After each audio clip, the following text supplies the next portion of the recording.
il est mon rocher, Dieu. 2, ses voies sont parfaites. Toutes ses voies, ses œuvres sont parfaites. C'est-à-dire quand Dieu fait quelque chose, même quand vous jugez les maisons parfois trop vite. Il manque des carreaux, il manque des fenêtres, il manque le son. Il vient de commencer la maison. Toi, Dieu vient de te commencer. Ou Dieu t'a commencé il y a quelque temps. Les gens commencent à te juger. Ah, tu es pas... Calme, il faut leur dire, calme-toi. Je suis son œuvre. Et lui, quand il bâtit son œuvre, il a bâti en vue de la rendre parfaite. Quand Dieu bâtit quelqu'un, quand Dieu bâtit une maison, c'est-à-dire toi, il ne bâtit pas en un jour, en un an, en 10 ans. Il le bâtit toute une vie. Regardez Abraham. Il a taillé Abraham. 25 ans. Le gars a attendu pour avoir un seul enfant. Alors que Dieu lui avait promis des milliers et des milliards d'enfants. Mais il en a eu un seul. Ou plutôt 2. Mais son enfant, son héritier, c'était Isaac. Il a attendu 25 ans pour avoir le désir de son cœur. Dieu a travaillé la patience. Dieu a travaillé l'endurance. Dieu a travaillé la persévérance. Dieu n'était pas perdu. Dieu savait ce qu'il faisait. Dieu sait ce qu'il fait pour toi. C'est toi qui ne comprends pas. C'est toi qui t'inquiètes. Le temps passe.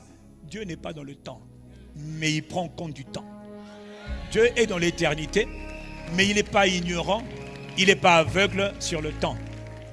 Le problème, c'est avec toi, c'est que tu veux aider Dieu. Tu veux presser sa main.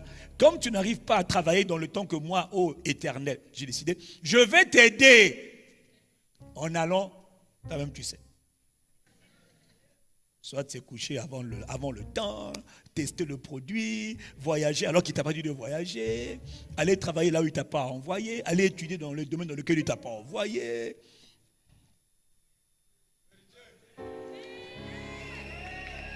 Il ne faut pas aider Dieu, mon frère. Ses œuvres sont parfaites, ses voies sont justes. Et le point clé là, il dit c'est un Dieu fidèle. Oh. Et sans injustice, s'il vous plaît. Il est juste et il est droit. C'est nous qui sommes retors. Nous, on est tordus. Dieu, il est juste. Dieu, il est droit. Ça, c'est tout un enseignement. Si quelqu'un me suit, dit Amen. Dieu est fidèle. Fidèle veut dire que quand il commence, il va achever. Fidèle veut dire que ce qu'il dit, c'est ce qu'il va faire. Et ce qu'il fait, il le dit d'avance. C'est dur de marcher avec Dieu si tu ne comprends pas Dieu, si tu ne connais pas Dieu. Il est fidèle. Ses voies sont droites, ses œuvres sont parfaites. Toi, tu n'es pas parfait. C'est pour ça qu'il est venu vivre en toi, pour te tailler, pour te façonner, pour te briser, pour t'émonder. Quand des fois tu crois que ta vie est terminée et tu vas de frustration en frustration. Lui, il n'est pas frustré, il te regarde seulement. Il dit, mais laisse-moi continuer mon œuvre. Tu es une maison que je suis en train de bâtir, brique par brique, mur par mur. Tu t'impatientes trop vite. Il faut te calmer. Eh, Seigneur, j'en peux plus. Je brûle. Aïe! Ok. On n'est pas là-bas aujourd'hui. Il fait toutes choses parfaites en le temps dans lequel lui, il a fixé. Ce que je dis, je le pense. Vous savez, honnêtement, je ne suis pas la même personne que j'étais il y a 1 an. Moi aussi, j'ai changé. La douleur te change.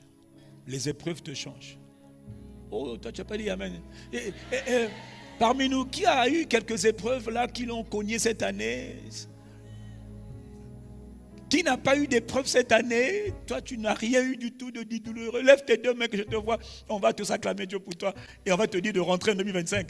Parce que Dieu est un Dieu de justice. Il nous regarde, il dit, donc, Yves, toi, tu as souffert. L'autre là-bas, lui, il lève la main. Non, mon fils, je vais... Lui, t'inquiète pas, je n'avais pas commencé encore. Il y a des maisons qui n'ont pas commencé encore, c'est ton cas. Si tu dis que moi tout est parfait, ça veut dire qu'avec toi il n'a pas commencé encore. Mais ça vient. Perds pas le sourire, miséricorde.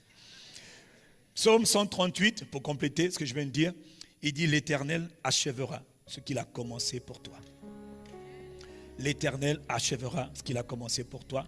Il dit Éternel, ta bonté dure éternellement. Je veux que tu crois que Dieu, quand il commence, ce n'est pas parfait. Donc aujourd'hui, tu n'es pas parfait. Et même Paul, le grand Paul a dit, il n'est pas parfait encore, il n'a pas atteint la perfection. Si Paul le dit, toi et moi, on doit se taire, on doit se calmer. Je rends grâce Pourquoi tu dois rendre grâce à Dieu? Pourquoi? Parce que plus tu rends grâce à Dieu, je le dis tous les ans, je le dis encore aujourd'hui, plus tu rends grâce à Dieu, plus tu permets à Dieu de continuer. Quand tu es ingrat, Dieu se fiche. Dieu ne fait plus rien. Quand tu murmures, Dieu ne fait plus rien. Quand tu te plains, tu paralyses Dieu. Les murmures, les plaintes, l'ingratitude paralysent Dieu. Ça fiche Dieu. Il ne peut plus travailler. Mais quand tu lui dis, Seigneur, je veux te dire que je ne comprends pas tout, que j'ai des déceptions, c'est vrai. Mais Seigneur, je reconnais que tu es au-dessus de tout, que ce que tu as commencé en moi, c'est moi qui n'ai pas les plans, c'est moi qui n'ai pas les détails. Mais merci pour ce que tu fais dans ma vie. Merci pour ce que tu as commencé à faire dans ma vie. Entre parenthèses, une des raisons pour laquelle il faut vraiment dire merci à Dieu. Si tu as reçu Jésus, si tu es sauvé, si tu es né de nouveau, si ton nom est inscrit dans le livre de vie, est-ce que je parle à quelqu'un? Tu dis Amen. Tu dois rendre grâce à Dieu. Parce que la vie, ce n'est pas les choses que tu vois sur la terre. Parce qu'en vérité, nous sommes tous des étrangers. Nous sommes tous des voyageurs. Nous sommes des immigrés sur la terre et nous sommes en route pour l'éternité. La question, c'est l'éternité, là, c'est-à-dire la vie éternelle. Pour y aller, il faut avoir la vie éternelle. Pour vivre la vie éternelle dans l'éternité, pour vivre dans le royaume de Dieu, il faut avoir la vie éternelle. Quand nous recevons la vie éternelle, même si tu es mort trop tôt sur la terre, même si par exemple tu es mort à 20 ans, la seule question qui est capitale, c'est est-ce que tu étais né de nouveau? Est-ce que tu étais sauvé? Est-ce que ton nom était inscrit dans le livre de vie qui est dans le ciel?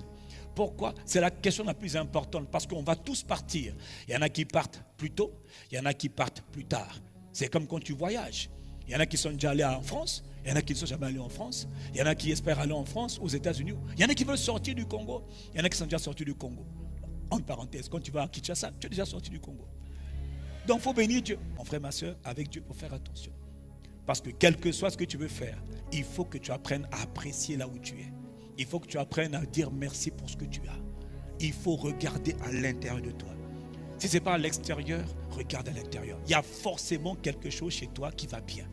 Il y a quelque chose que tu as, purée, que d'autres, pour lesquels d'autres t'envient. Quand les frères et les sœurs en fauteuil roulant, quand quelqu'un dans son fauteuil roulant, il te voit passer entre le marché, je peux te dire une chose, il aimerait être à ta place. Il aimerait vraiment être à ta place. Quand celui qui est muet te voit parler, il t'envie. Toi, pour toi, parler, c'est rien. Ça a l'air facile. Non, c'est pas facile. Il y en a qui sont muets. Quand celui qui est aveugle, il voit que toi, tu vois. Non, parce que lui, il est en train de... Il cherche. Et il cherche, il évite les obstacles. Mais toi, tu as repéré les obstacles à 100 mètres. Donc toi, tu n'as pas besoin d'attendre. Lui, il va doucement parce qu'il doit chercher l'obstacle. Dieu achèvera ce que Dieu a commencé en toi. Mais pour que Dieu achève, ce qui paralyse Dieu, c'est l'ingratitude.